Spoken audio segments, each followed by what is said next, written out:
Hello friends, कैसे आप सभी लोग। मैं योगेश आ गया हूं आपके सामने फिर से एक छोटे से टॉपिक को डिस्कस करने के लिए। जैसे पिछली वीडियो में हम लोग डिस्कस कर रहे थे कि व्हाट इज कैपेसिटर, कैपेसिटर है क्या और ये कैसे वर्किंग करता है, कैसे एनर्जी को स्टोर करता है, चार्ज को अपने पास रखता है। आज फिर उसी में हम लोग थोड़ा सा ये पढ़े थे कि कैपेसिटर की जो प्लेट का साइज है, शेप है, उसी के बेसिस पर उसका नाम दे दिया जाता है। जैसे अगर स्फेरिकल है तो स्फेरिकल कैपेसिटर, पैरेलल है तो पैरेलल कैपेसिटर, सिलिंड्रिकल है तो सिलिंड्रिकल कैपेसिटर। तो ये नाम हम उनको देते थे। आज हम देखेंगे कि यहाँ पर कि जो कैपेसिटी है कैपेसिटर की, वो किन किन फैक्टर पर डिपेंड करती है, किन किन फैक्टर से उनको वेरी करा सकते हैं। तो चलते हैं आज अपने टॉपिक पर।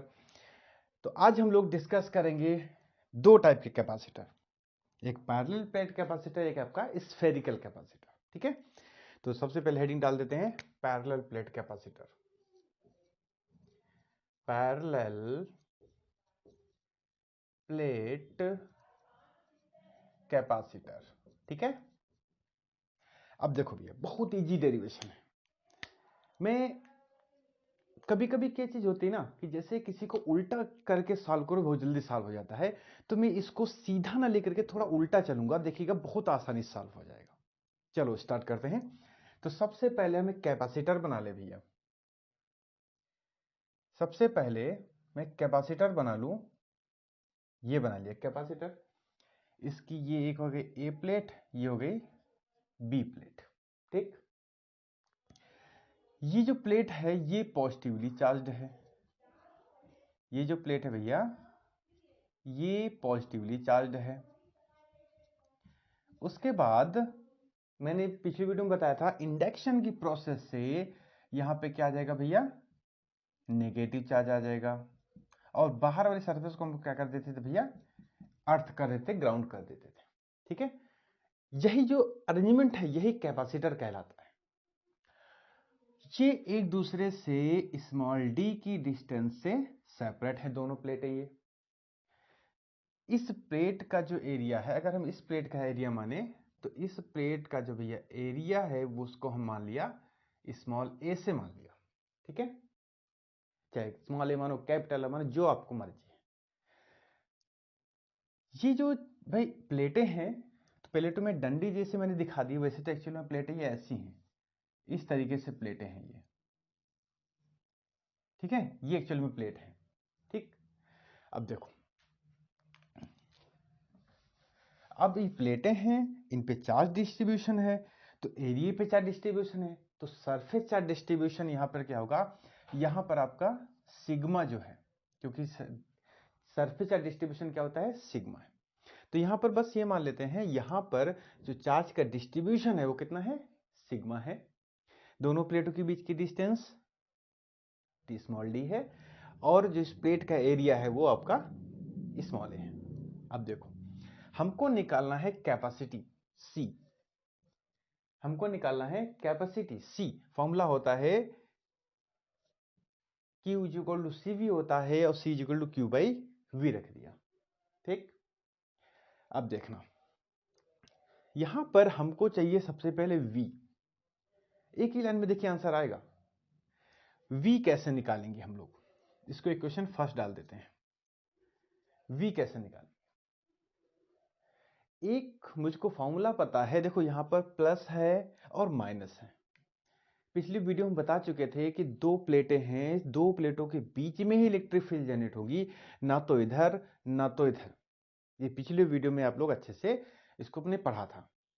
तो यहां पर हमको पता है कि इलेक्ट्रिक फील्ड से बीच में ही जनरेट होगी, तो दोनों प्लेटों के बीच में जो इलेक्ट्रिक फील्ड ई है ये पता है, दोनों प्लेटों के बीच की डिस्टेंस पता है, हमको पोटेंशियल निकालना है।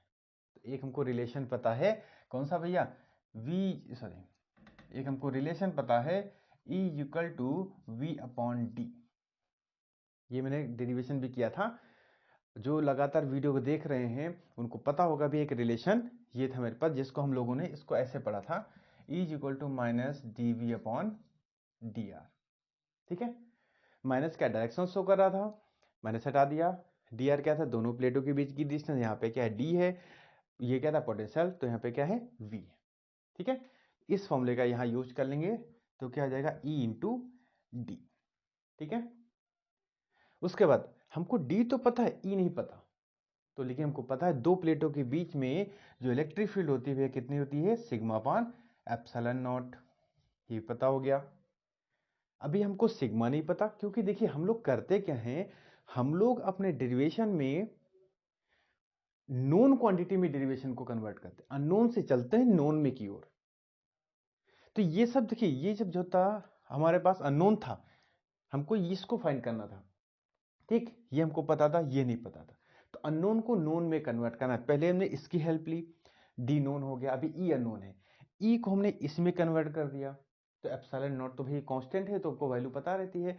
अभी सिग्मा नहीं पता है, लेकिन सिग्मा का भाई हमको फॉर्मूला पता है, कौन सा, क्यू अपॉन ए, ये हो गया एप्सिलॉन नॉट तो था ही, ये हो गया डी। अब देखिए इसमें जो वैल्यू है सारी की सारी कैसी हैं, नोन है, तो यहां पर लिख देंगे कि E equal to V upon D होता है, sigma equal to Q upon A होता है। ठीक है, ये वैल्यू यहाँ पुट कर दी, अब हमको V आ गया। अब देखिए इसमें जो वैल्यू है वो आपको सारी की सारी पता है, क्यू भी पता है, ए भी पता है, एरिया कितना है प्लेट का, एप्सिलॉन तो पता ही है, दोनों प्लेट के बीच की डिस्टेंस का ये भी पता है। ठीक है, तो यहाँ पर हमको इसमें जितनी भी क्वांटिटी लिखी है वो क्या है, सब पता है। अब इस V को उठा के इसमें पुट कर दो इन इक्वेशन फर्स्ट, तो क्या आ जाएगा, C is equal to Q upon Q into D epsilon naught A, Q से Q cancel out, C is equal to epsilon naught A upon D. ये हमारे पास फॉर्मूला आ गया पैरेलल प्लेट कैपेसिटर की कैपेसिटी का, क्या आ गया, C is equal to epsilon naught A by D. तो यहाँ पे एप्सिलॉन नॉट क्या है, कांस्टेंट होता है, electrical permittivity of free space, A क्या है, एरिया ऑफ ईच प्लेट, ठीक है, और डी क्या है, डिस्टेंस बिटवीन टू प्लेट्स। ठीक है, यहाँ लिख देंगे, यहाँ पर कैपिटल ए ले लिया है तो कोई बात नहीं, आप कैपिटल ए ले लो एरिया। ठीक है, तो इसको आप हटा दीजिए थोड़ी देर के लिए।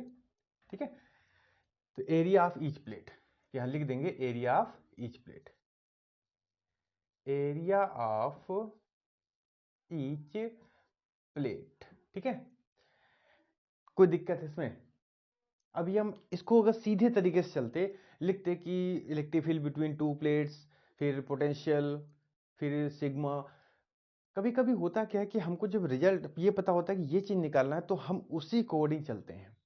ठीक, तो यहां पर हमको क्या चाहिए था, हमको V चाहिए था, हमको V चाहिए था, और V और दोनों के बीच में डिस्टेंस पता थी, तो हमको एक ऐसा रिलेशन चाहिए जो V और D में बता सके। तो हमको एक रिलेशन ये पता था, तुरंत हमने E रख दिया।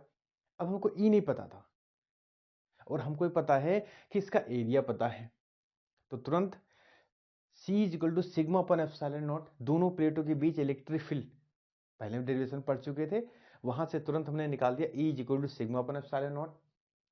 और उसके बाद सिग्मा नहीं पता था, सिग्मा क्या एरिया पता था इसका, तुरंत हमने ये फॉर्मूला लगा दिया। ठीक, तो देखिए कि दो लाइन 2 मिनट भी नहीं लगे और तुरंत मेरा डेरिवेशन यहां पर हो गया। ठीक, अब देखो जरा, ये डिपेंड किससे करती है, तो जो कैपेसिटी है, capacity of parallel plate capacitor, capacitor किस किस पे डिपेंड करती है, C जो है वो डायरेक्टली प्रोपोर्शनल A, मतलब एरिया ऑफ प्लेट, जितना एरिया बढ़ाते जाओगे प्लेट का उतना आपकी कैपेसिटी बढ़ती चली जाएगी। ठीक, और ये है inversely proportional, C inversely proportional D। ठीक है, मतलब जितनी दोनों के बीच की डिस्टेंस बढ़ाते जाओगे, इनका एक दूसरे पे इफेक्ट क्या हो जाएगा, कम होता जाएगा, मतलब कैपेसिटी आपकी डिक्रीज होती चली जाएगी। ठीक है, तो भैया ये दो पैरामीटर आपको याद रखने हैं, पैरामीटर आपके ये इंपॉर्टेंट है। अब देखिए मेन चीज, अब मैं नोट करके लिखता हूँ एक चीज।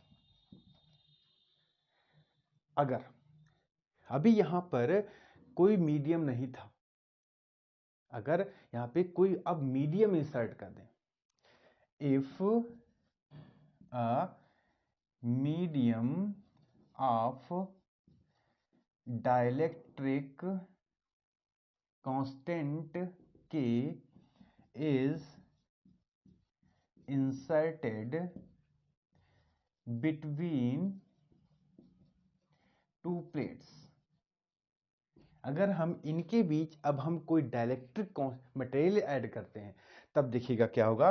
अब जो फॉर्मूला हो जाएगा C equal to epsilon A upon D हो जाएगा।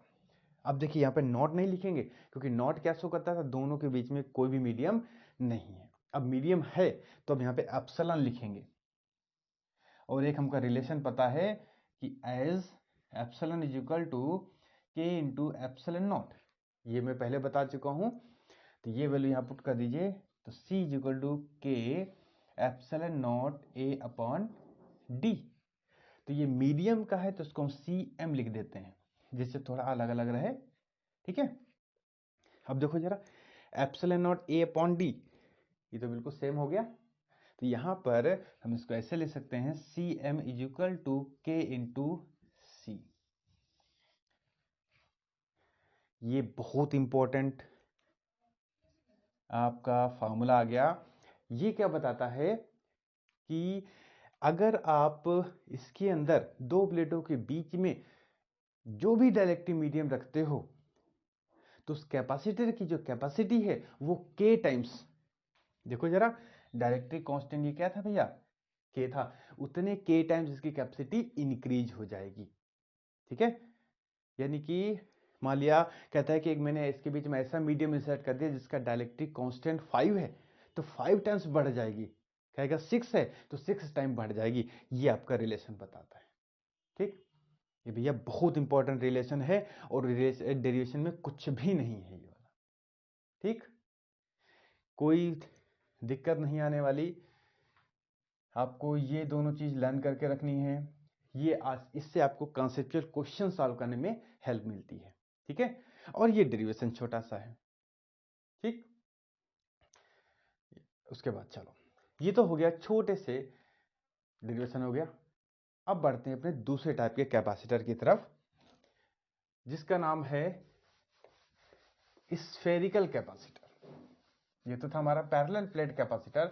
अब हम बढ़ेंगे स्फेरिकल कैपेसिटर की तरफ, कि अब देखते हैं कि स्फेरिकल कैपेसिटर में जो इसकी कैपेसिटी होगी वो कितनी होगी, ये हमको देखना है, ठीक है। देखो भैया, जैसे हमने इसमें कॉन्सेप्ट लगाया है कि दो प्लेटों के बीच, भाई इसमें मेन कॉन्सेप्ट हमारा क्या था कि दो प्लेटों के बीच फील्ड जनरेट होती है, उसके आउटर साइड में नहीं।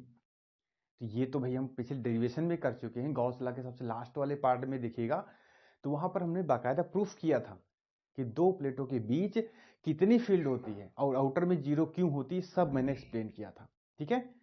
अगर नहीं आपने देखा है तो आप प्लेलिस्ट में जाकर के वहां पर देख सकते हैं, सारा कुछ अरेंजमेंट करके मैंने वहां पर दे दिया है। चलो भैया, अब हम लोग सेकेंड टाइप के कैपेसिटर पे चलते हैं, स्फेरिकल कैपेसिटर की तरफ। स्फेरिकल कैपेसिटर की तरफ ये भैया देखिए कैसे, यहां पर एक और दो स्फीयर ले लिए मैंने, एक हॉलो स्फीयर, इसको B नाम दे दिया, इसको A नाम दे दिया, ठीक है। और इन दोनों का जो सेंटर है वो आपका क्या है, कॉमन है। दो हॉलो स्फीयर ले लिए, ये कॉमन है, इसके सेंटर इसका कॉमन है, ठीक। इस लिख देते हैं the radius of sphere A। यहां पर लिखना चाहो तो हॉलो स्फीयर भी लिख सकते हो, आपको याद रहेगा। The radius of hollow sphere A, तो इसकी स्फीयर क्या होगी, इसकी रेडियस मान लेते हैं हम स्मॉल a मान लेते हैं, इज स्मॉल a, ठीक है। और फिर लिख देते हैं the radius of hollow sphere b कितना है भैया, स्मॉल बी। तो इसकी जो रेडियस मान लेते हैं वो है आपका स्मॉल बी। ठीक है, अब देखो मैंने क्या किया, इस छोटे वाले स्फीयर को प्लस क्यू चार्ज दे दिया, प्लस क्यू चार्ज। इस पे क्या चार्ज हो गया भैया, प्लस क्यू चार्ज हो गया। ठीक है, अब जरा देखो कैपेसिटर, कैपेसिटर है ये। अब देखो जरा यहाँ पर मैं एक फिगर बना देता हूँ जो हम लोग अभी तक पढ़ते हुए आए हैं, जिससे आपको समझने में आसानी हो जाएगी। ये प्लस था, ये माइनस था और ये ग्राउंड था। ठीक है, अब देखो जरा, इसको मैंने प्लस दिया था तो इंडक्शन प्रोसेस से इसके इनर सरफेस पे माइनस क्रिएट हुआ था। ठीक है, तो इसकी वजह से इस बड़े वाले स्फीयर के इनर सरफेस पे कैसा चार्ज क्रिएट होगा, minus, due to induction process. ठीक है, तो यहां पर मैंने क्या कर दिया भैया, माइनस चार्ज दिखा दिया। ठीक है, और बाहर वाले को मैंने क्या कर दिया भैया, ग्राउंड कर दिया। ठीक है, बिल्कुल सेम प्रोसेस चल रही है। तो अब क्या हुआ, ये था मेरा इस तरीके से कैपेसिटर, ये बन गया स्फेरिकल कैपेसिटर, मतलब दो प्लेटें जो हैं, एक छोटी एक बड़ी है, इस तरीके से। तो ये बन गया मेरा स्फेरिकल कैपेसिटर। अब देखो जरा, इसमें कह रहे थे कि इस वाले रीजन में कोई इलेक्ट्रिक फील्ड नहीं होगी, इधर भी कोई इलेक्ट्रिक फील्ड नहीं होगी, यहां पर होगी दो प्लेटों के बीच में। अब जरा यहां पे देखो, इस छोटे वाले स्फीयर के अंदर नहीं होगी, इस बड़े वाले स्फीयर के बाहर नहीं होगी, होगी कहां पर, सिर्फ इन दोनों के बीच में आपको इलेक्ट्रिक फील्ड होगी। क्लियर। अब देखो हमको निकालना है यहां पर कैपेसिटी। भैया फॉर्मूला लिख लेते हैं, C equal to Q upon V equation first. Q तो भैया प्लस Q तो दिया हुआ है, हमको पोटेंशियल पता हो जाए कि दोनों के बीच में पोटेंशियल डिफरेंस कितना है, वो रख देंगे, आंसर आ जाएगा। ठीक, चलो कोई बात नहीं। अब देखो जरा, अब हम मानेंगे कि सबसे पहले इस स्फीयर के बड़े वाले, ये छोटे वाले स्फीयर के, हमको पता है कि चाहे सॉलिड हो चाहे हॉलो स्फीयर हो, उस स्फीयर के अंदर किसी भी पॉइंट पर पोटेंशियल निकालो आप, क्या रहता है, कांस्टेंट रहता है। चाहे सेंटर पर निकाल लो, चाहे बीच में निकाल लो, कहीं पर भी निकालो, जो पोटेंशियल है वो कांस्टेंट रहता है। ठीक है, potential, potential of inner sphere, इस छोटे वाले स्फीयर का पोटेंशियल निकालना किसकी वजह से, ड्यू टू प्लस क्यू। तो कितना हो जाएगा भैया, V equal to 1/4 Q upon radius कितनी है, स्मॉल a। ठीक, अब हमको देखिए ये भी तो चार्ज है, ये भी तो चार्ज है, अब इसकी वजह से यहां पे निकाल लें, तो यहां पे क्या होगा, potential of inner surface, sorry inner sphere due to minus q, कितना हो जाएगा, V equal to 1/4 minus q upon, उसकी रेडियस कितनी है, B, क्योंकि ये रेडियस कितनी है, B है। ठीक है, अब देखो इस छोटे वाले स्फीयर के अंदर, इस छोटे वाले स्फीयर के अंदर कोई भी एक पॉइंट ले लो, मान लो हम सेंटर पे लेते हैं, ये सबसे सबसे बढ़िया है सेंटर पे। तो इस प्लस क्यू की वजह से सेंटर पे इतना है, माइनस क्यू की वजह से सेंटर पे इतना है, इसके इस सेंटर पे इतना है, भाई दोनों तो एक ही जगह पे है ना। तो अब हम क्या निकालेंगे, net potential, net potential of inner sphere कैसे निकालेंगे, तो V equal to V1 plus V2, भैया सिंपल क्या करेंगे, दोनों को ऐड कर देंगे। तो प्लस क्यू की वजह से इतना है, माइनस क्यू की वजह से इतना है, ऐड कर दो, तो आपका V आ गया 1/4 4 pi epsilon not Q 1/a minus 1/b। ठीक है, ये तो हो गया वी ए, लिख सकते हो भैया इसको। ठीक है, इसको हम लोग वी ए लिख दें, आपको समझ में आ जाएगा। इनर स्फीयर का ये पोटेंशियल हो गया। ठीक, अब बाहर वाला भैया तो ग्राउंड है, ग्राउंड का कोई पोटेंशियल नहीं, तो यहां पे लिख देंगे, इसको हटा दीजिए जरा,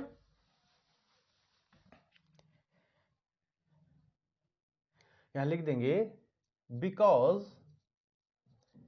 outer sphere, because outer sphere is ground, hence VB is equal to 0। ठीक है, ग्राउंड है तो पोटेंशियल का कोई मतलब नहीं होता। अब हमको क्या निकालना है, देखो यहां पर भी हमको VB पता हो गया, VA पता हो गया। ठीक, अब हम क्या करेंगे, दोनों को माइनस कर दें, नेट पोटेंशियल पता हो जाएगा। Hence net potential difference between inner and outer sphere, between inner and outer sphere, between inner and outer sphere कितना हो जाएगा भैया, V equal to VA minus VB। अब VA की वैल्यू VB की वैल्यू आपके सामने है, तो ये हो जाएगा 1/4 pi epsilon naught Q 1/a minus 1/b minus 0। ठीक है, सॉल्व कर दो, 1/4 pi epsilon naught Q b minus a upon a b, तो ये हो जाएगा v। हमको यही तो चाहिए था। ठीक, हमको v पता हो गया, आप सीधे इक्वेशन फर्स्ट का यूज कर दो, तो यहां से हम थोड़ा बाउंड्री खींच दें ना, तो मिक्स हो जाएगा एक दूसरे में। क्या हो जाएगा, इन इक्वेशन फर्स्ट तो हो जाएगा c equal to q upon, जो अपॉन में ये हो जाएगा b minus a 4 pi epsilon naught, और इसको हम लोग क्या लिख दें, ए बी। ठीक है, अब ये बस स्मॉल क्यू कैपिटल के, इसको स्मॉल बना दो, आप दोनों को स्मॉल बना दो तो ठीक रहेगा, नहीं तो आप कंफ्यूज हो जाओगे। कट गया। ठीक, तो क्या आ जाएगा, c is equal to 4 pi epsilon naught a b upon b minus a।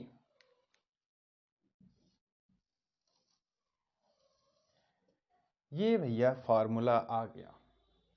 ठीक, c is equal to 4 pi epsilon naught a b upon b minus a।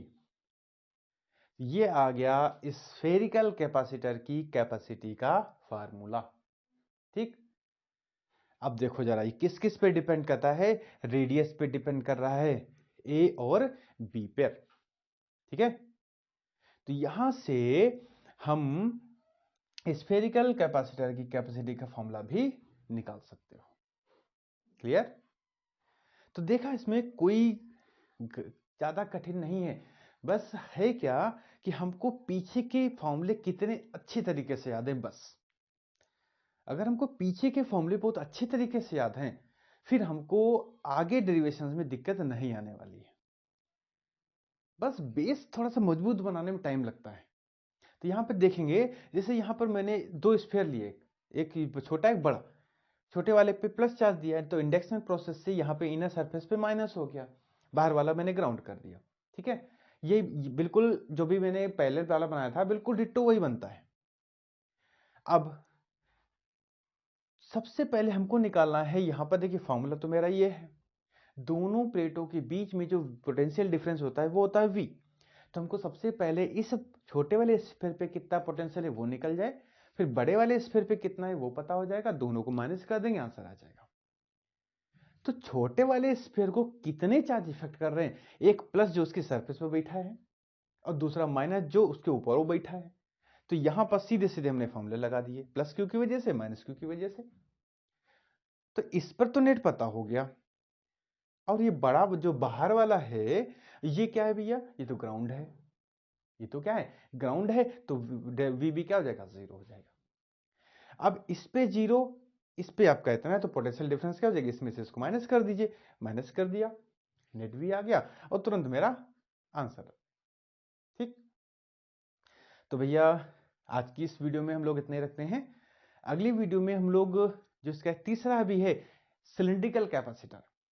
आज तो हमने दो पढ़े, पैरेलल प्लेट कैपेसिटर और स्फेरिकल कैपेसिटर।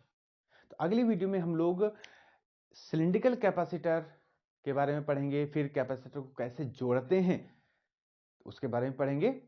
तो भैया बने रहिए हमारे साथ अपने इस चैनल पर।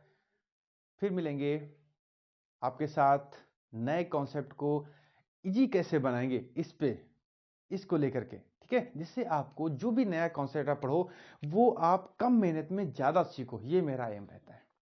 ठीक है, तो भैया फिर मुलाकात होती है नेक्स्ट वीडियो में। तब तक के लिए अपना ध्यान रख, ख्याल करिए, अपनी पढ़ाई अच्छे से करिए। Take care and bye bye.